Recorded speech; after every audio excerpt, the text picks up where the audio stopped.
language the second official language of this country. Now, these are some of the demands the protesters have been making, they say, since February 23rd, basically since the day Viktor Yanukovych fled this country. They say basically that they have been ignored all along from the authorities in Kiev, and that's what pushed them to take over that security building that's not too far away from where we're standing. They say it was the only way for them to get their voices heard.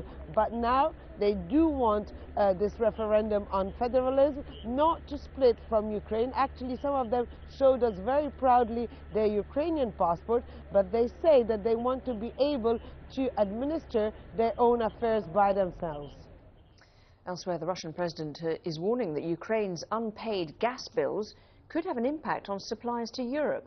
Vladimir Putin has written to European leaders proposing urgent discussions about the issue. Natural gas pipelines from Russia to the EU run through Ukraine.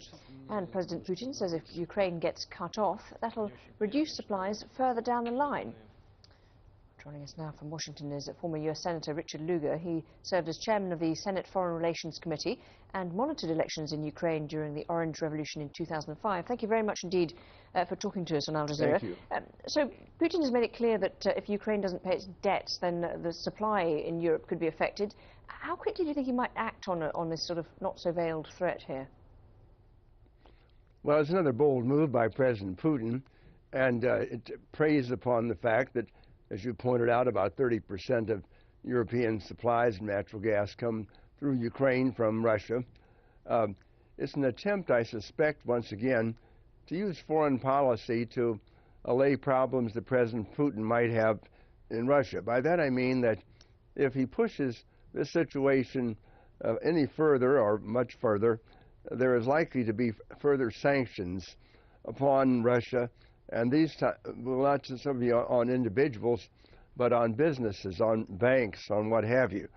Now, in the past, when things have been going better in the Russian economy, President Putin has not had to worry about utilizing foreign policy to maintain popularity with the people of Russia. But now he does, because Russia has zero growth at this point. He has got to divert the attention of Russians from their own plight, and if the Western countries, including the United States, were to apply vigorous sanctions, Russia would be hurt. It would be hurt very, very materially.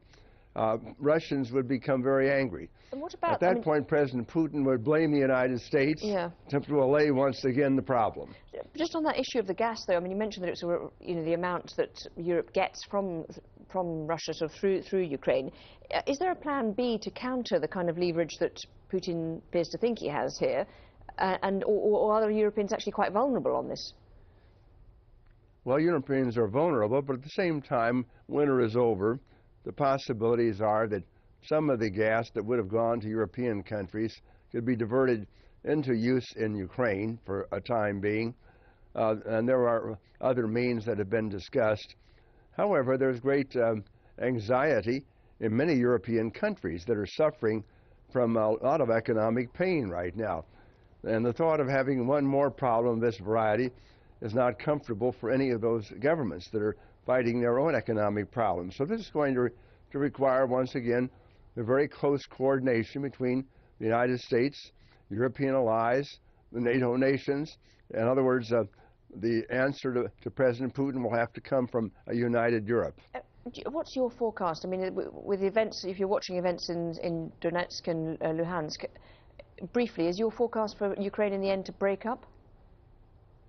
No, it's not. And in fact, in Donetsk, as you've discussed this evening, the group that has been occupying the buildings is a very small number of people. They have a headquarters in one building, I understand. They're rather isolated themselves. There is, however, some sentiment, and this is also being pushed by the Russians, for so-called federalism or federation, much more self-government, in which there would be much more separatism. That's going to be fought vigorously by the interim Ukraine government, because it would certainly make things more difficult in terms of a valid May 25th election. So that's an issue all by itself, but an important one. Okay, Senator Lugar, thank you so much for talking to us on Al Jazeera. Appreciate it. Thank you. Much more still to come. Claims of discrimination in Kenya, a backlash over the arrest of thousands of people. And dozens are arrested in a Europe-wide crackdown on online fraud in airline ticketing.